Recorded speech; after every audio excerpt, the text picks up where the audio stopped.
Hello दोस्तों, तो स्वागत है आपके अपने परिवार जीनियस क्लासेस में। तो जीनियस क्लास में आज का जो टॉपिक है दोस्तों, क्लास 12 के हिंदी के ऊपर, जो कि चैप्टर नंबर 6 है। और इस चैप्टर का नाम है तुमुल कोलाहल कला में। और ये इसके लेखक मुसन्निफ कौन है, यहाँ पे बोल सकते हैं जयशंकर प्रसाद लेखक। और दोस्तों ये जो चैप्टर जो पढ़ रहे हैं, हम लोग बात कर रहे हैं, वो पदखंड या काव्य खंड ही बोल सकते हैं। गद्य खंड ऑलरेडी आपका क्लियर हो चुका है। यदि आप नहीं देखे उस वीडियो का, तो सारी वीडियो का इस प्लेलिस्ट बना हुआ दोस्तों, 13 चैप्टर आप देख सकते हैं हमारे इसी चैनल पे जाकर के। ओके, तो देखिए दोस्तों, आज हम बात करेंगे छठा चैप्टर, जो काव्य खंड का, जो चैप्टर का नाम मैंने बता दी तुमुल कोलाहल कला में। और ये इसके राइटर कौन है भाई, तो जयशंकर प्रसाद। तो ये जीवन के परिचय के बारे में, और इस टॉपिक के ऊपर हम एक शब्द का भावार्थ, हम लोग हर एक भाव शब्द का अर्थ पता करेंगे, और इसको आपके अपने मन में और आपके अपनी भाषा में समझाएंगे दोस्तों।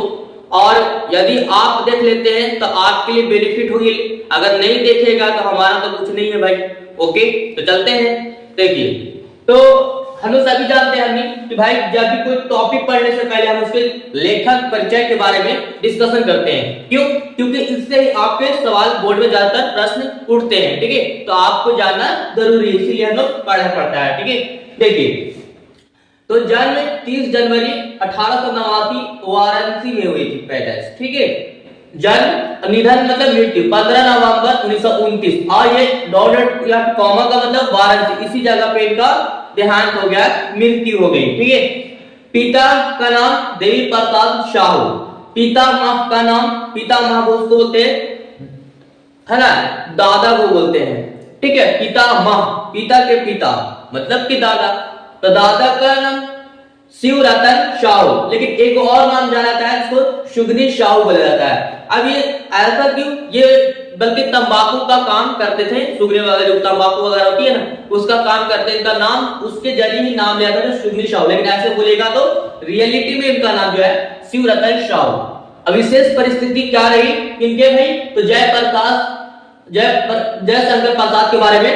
तो विशेष परिस्थिति है कि 12 वर्ष की आयु में प्रीत विहीन, मतलब पिता प्रीत विहीन, मतलब पिता की मृत्यु हो जाती है, और 2 वर्ष बाद मां की मृत्यु हो जाती है। कहने का मतलब है कि 12 वर्ष की उम्र की जब थे ना ये जयशंकर प्रसाद, तो ये उनके पिता का मृत्यु हो जाता है। लेकिन 2 वर्ष बाद, मतलब कि 14 वर्ष बाद फिर मां की मृत्यु हो जाती है। अब क्या है कि शंभू रतन की मृत्यु, और ये शंभू रतन कौन है? इनके बड़े भाई जयशंकर प्रसाद जी के बड़े भाई शंभू, उनका भी क्या जाता है, निधन होता है। फिर उसके बाद घर की जिम्मेवारियां वगैरह ज्यादा आ जाती है ना।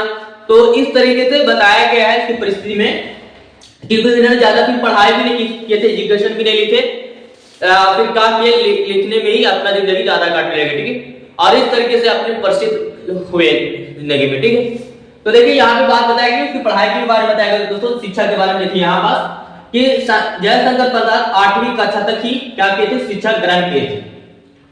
और ये को देखिए यहाँ पे जिस तरीके से उनकी रचनाएं कौन कौन सी है, तो झरना, आंसू, लहर, ये सब जितने हैं वो काव्य रचना है, जो जयशंकर प्रसाद के द्वारा प्रस्तुत किया गया है। छाया प्रतिध्वनि, इंद्रजाल, कथा रचना, ये सब कथा रचना है। कंकाल, तितली, इरावती, ये सब पूछा जाता है, कंकाल, तितली, इरावती क्या है, तो उपन्यास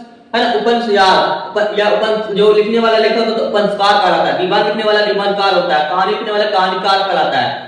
ठीक है, दूसरी अब देखिए छायावादी जो है ना, एक इसी से लिया गया है तुमुल कोलाहल कला में। और छायावादी देखिए यहाँ पर कि ये कौन सी भाषा है, तो ब्रज भाषा, मतलब खड़ी बोली में लिखा गया है। अब हम चलते हैं दोस्तों इसके, है ना, इसके हम टॉपिक के ऊपर डिस्कस करेंगे। ठीक है, अब यदि कुछ चाहते हैं दोस्तों कि इसका स्पेशली सब्जेक्टिव भी क्वेश्चन होना चाहिए, तो बिल्कुल आप निश्चित रहें और संतुष्ट रहें कि आपके लिए भी बहुत जल्द आने वाला है पूरा सुपरफास्ट क्लास के साथ। ठीक है, देखिए, तो हम ये सब पढ़ेंगे कि भाई इतना बड़ा तो लिखा हुआ है, और हर एक को शब्द के अर्थ जाने लाए भाई, है ना। तो देखिए यहाँ बताया गया है कि तुमुल कोलाहल कला में, तुमुल का मतलब होता है स्तुनिया, और कोलाहल का मतलब होता है शोरगुल्ला, शोरगुल। तो इस शोरगुल दुनिया में क्या थी, कला का मतलब दर्द, तो शोरगुल इस दुनिया में दर्द क्या है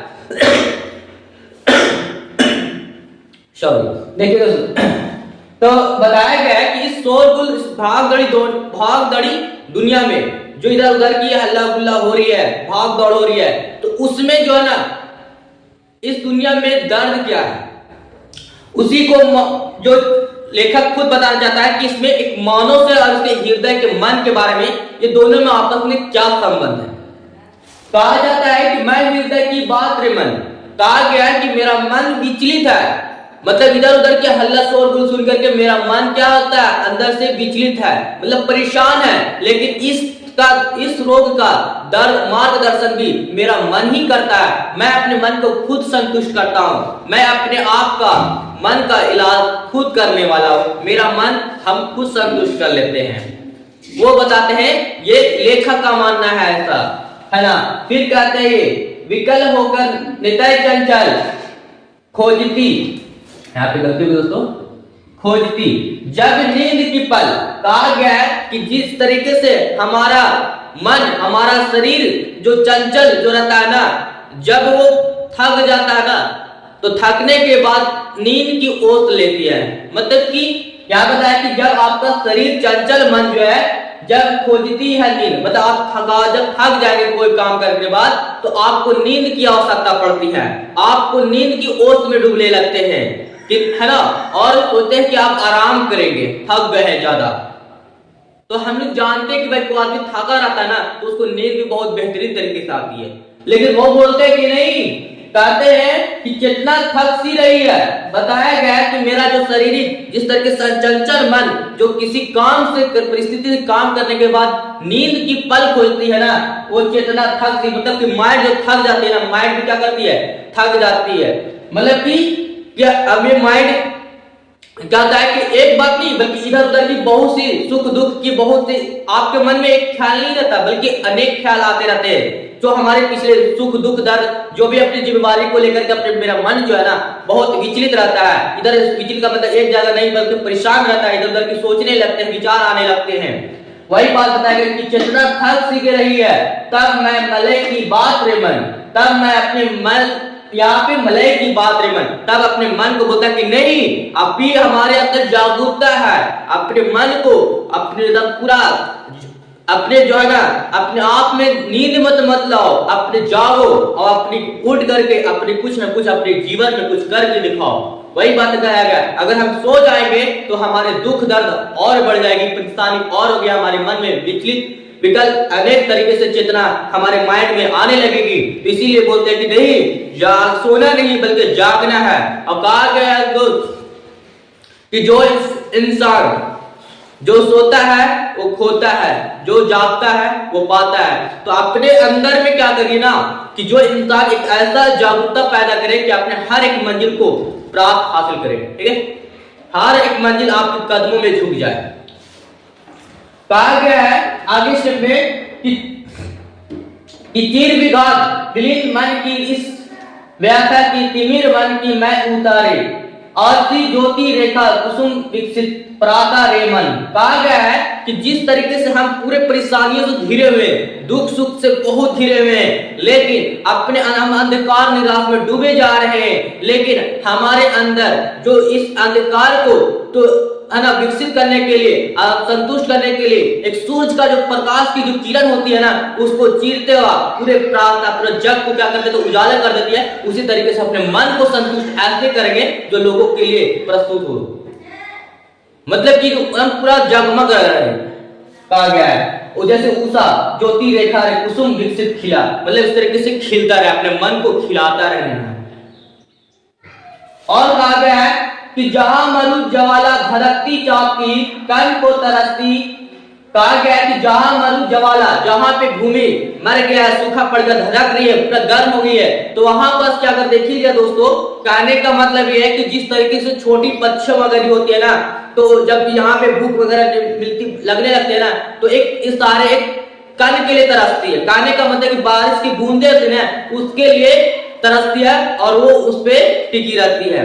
इसको बुनबुन चिड़िया वगैरह जो होती है, छोटे मोटी परिंदी वगैरह, उसके तरीके से। लेकिन इसका मतलब यह अर्थ नहीं, बल्कि कहा गया है कि जिस क्षेत्र में जिस तरीके से भूख मरी, सूखा मतलब कि सूखा वगैरह जितने भी लोग परेशान है ना, जो भूख भरी गरीबी, मासूम भूख की वजह से मारी जा रही, उसकी जिंदगी घोट घोट कर जिंदगी कट रही है ना, तो उस जगह पे मैं बारिश बन करके लोगों के लिए बरसाऊं, और उस तरीके से लोग क्या करें, उस तरीके से बूंद पे तरसने के लिए तरसता नहीं, बल्कि उसके पूरा हासिल हो, भूखे नहीं मरे। वही बताते कि वैसे वैसे क्षेत्र में मैं ऐसा अपने मन को ताला करूं, मन को बढ़ाऊं कि लोगों के लिए हर एक भूखा न सो। कहा गया है और दोस्तों कि जहां मरु ज्वाला धधकती धरन चाकी तन को तरसती, तो बात हो गई। उन्हीं जीवन को घाटियों में मैं सरस बरसात रिमन। कहा गया कि जिस तरीके से जिस क्षेत्र में भूख की गरीबी ज्यादा लोग पड़ रहे हैं, मर रहे हैं भूख की वजह से, उस जगह पे मेरे मन को है ना उतावला कर रहा, विचल कर रहा है, घबराहट हो रही है कि नहीं, अपने मन को इस तरीके से करो कि बरसात का जो देखते हैं कुछ जब बारिश का मौसम अगर नहीं होता, गर्मी होगा तो पूरा हाथ वगैरह पूरा सूख जाती है, उसी तरीके से जब बारिश होती है तो पूरा फूल फिर से फूल बहार जैसे खिल जाती है। उसी तरीके से बोलते हैं कि नहीं, वैसे ही गरीबी लोगों के लिए मैं ऐसा बारिश बनकर बरसाऊं कि लोग भूखा ना सो।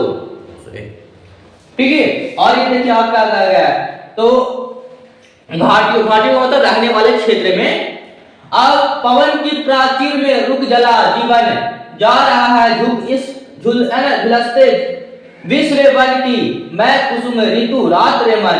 कहा गया है कि जिस तरीके से लोग अपने दुख सुख जीवन को लेकर के अपने मन मतलब कि जिस तरह की परेशानियों को लेकर के झुलस रहे हैं, है ना, तो उस तरीके से अपने मन में है ना, उसको मन को उलासा दे कि भाई अपने कुतुम मतलब जिस तरीके से फूल होती है ना कि सुबह जैसे रात फूल में जैसे दिएगा तो सुबह में मुरझाता था और रात में खिला जाता है, वो ऐसा जिस तरीके से बरसात के मौसम में आप देखिएगा ना, तो उस तरीके से बारिश जब होती है ना, तो रात का जो सुहावना मतलब बहुत रात का नजारा बहुत ही खूबसूरत होता है। उसी तरीके से अपने मन को हरम पूरा इसी तरीके से मतलब कि कुसुम जैसा खिलाना चाहता हूँ कि फूल की जैसा खिलकता है, सुगंध आती है, उसी तरीके से अपने मन की जो जिस तरीके से और बताया गया है कि जिस तरीके बारिश जब होती है तो रात के समय में पूरी एकदम मस्त हवाई और क्या सुहावना मतलब कि सुहावना हवाएं मतलब कि नजारा हवा चलती रहती है, तो उस तरीके का नजारा देखने में बहुत ही आनंद मिलती है।